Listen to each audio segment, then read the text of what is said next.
Welcome to this Clingseal webinar.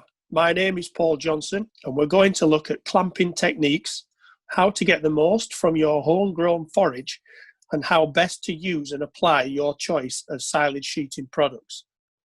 I'll run a short 30-second video to give a visual aspect of some of the points that we're going to cover during this webinar.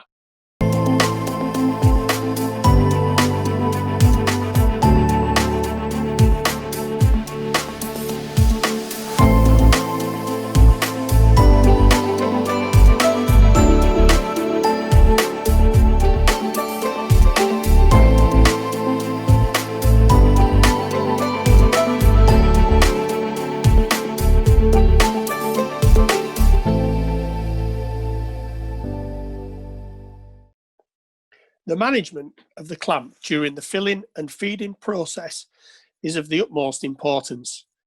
It can make a huge difference to what you are able to feed out during the housing period.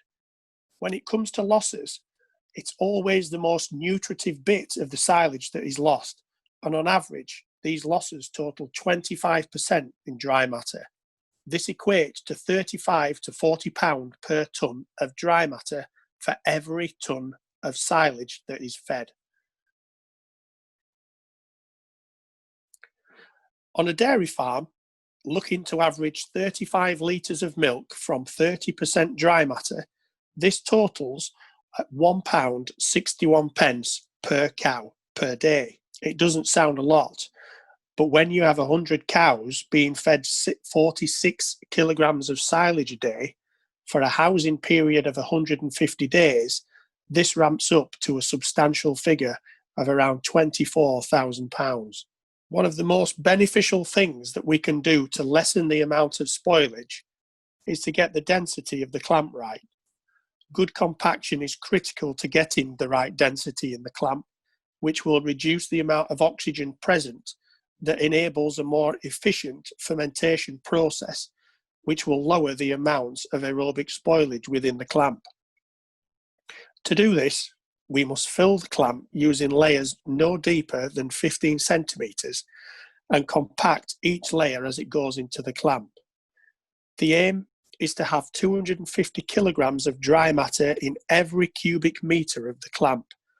To do this, we will need 750 kilograms of fresh matter, grass, at 30% dry matter in every cubic metre.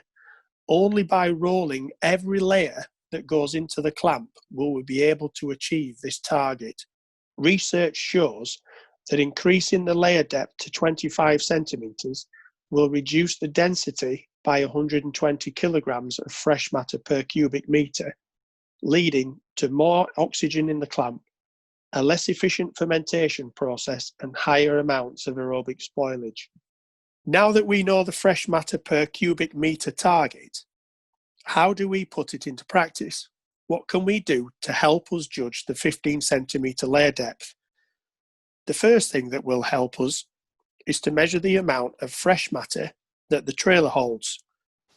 Simply multiplying together the width, length and height of the trailer will give us this number. For example, 2.4 metres wide by 3 metres high by 7 metres long equals 50.4 cubic metres. If we now turn our attention to the buck rake and do a similar calculation, but just using the width and the 15 centimetre layer depth, we can work out its vertical area. For example, 3 metre wide by 15 centimetre layer depth equals 0.45. Divide the trailer volume by the buck rake vertical area to give you a minimum square meterage that the volume of the trailer needs to cover to achieve a maximum 15 centimetre layer depth. For example, 50.4 metres squared divided by 0.45 equals 112 square metres. Now we know how to calculate the layer depths. We need to look at how we fill the clamp. The edges are where we see most aerobic spoilage due to poor compaction.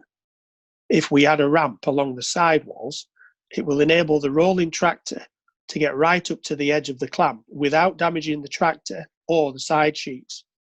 And when creating these ramps, build them with layers less than 15 centimetres, because when the tractor is leaning to one side, it will not apply the same downforce as if it would if it were level. Spend more time rolling the sides, and the middle to a certain extent will look after itself. During the side-to-side rolling technique, by the time each side has been rolled twice, the middle will have been rolled 4 times. It's important to make sure not to roll the clamp longer than 45 minutes after the last load has gone in. Otherwise, we run the risk of damaging the clamp surface and pushing air into the clamp instead of expelling it. Also, if filling the clamp runs over 2 days and there is a break during the night, it's vital to add a sheet, preferably a vacuum sheet, to stop air ingress during this period. Make sure not to roll the clamp again until the fresh grass has been added the following morning. As we mentioned previously, this will damage the clamp surface and push air into the clamp. The Clingseal vacuum sheet should be applied directly to the surface of the clamp, making sure it's tucked in along the sides and back of the clamp, whilst making sure not to damage it. The side sheets are then folded over the top of the vacuum sheet. It's good practice to have these side sheets covering all of the wall and up to 1.5 metres of the floor if possible. This aids to stop air being pulled in to the clamp once the fermentation process has begun. The black top sheet is added over the vacuum sheet and the folded over side sheet to add a protective layer. This will keep out sun's light, the UV rays that would have a detrimental effect on both the vacuum sheet and the silage beneath.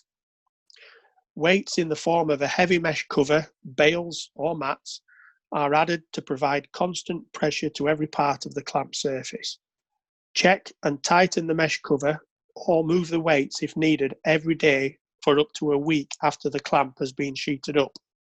Clingseal, being thinner at 40 microns, enables the sheet to follow the contours of the clamp and sits into any hollows on the surface of the clamp to reduce pockets of air causing aerobic spoilage. A lower air transmission rate leads to a quicker, more efficient fermentation process. The bacteria that are detrimental to this process need oxygen to survive and will suck the oxygen out of the clamp, which creates a vacuum effect and sucks the vacuum sheet even tighter onto the clamp surface. During the feed-out process, this sheet also eliminates air ingress along the top of the clamp face. In doing so, it again reduces aerobic spoilage, which causes part of the 25% losses mentioned earlier. Visqueen Agri-S has extremely high tolerances to impact and gives protection against birds and rodents. The latest advances in polymer science means the sheet can be lighter, making it easier to apply, whilst maintaining the strength characteristics needed whilst the sheet is being applied. Another development is the centre folding of the sheet, meaning that when you roll the sheet down the centre of the clamp, it will open out from the middle to the edges of the clamp. The UV protection is added to stop the sheet from degrading, which would also cause damage to the vacuum sheet and silage underneath.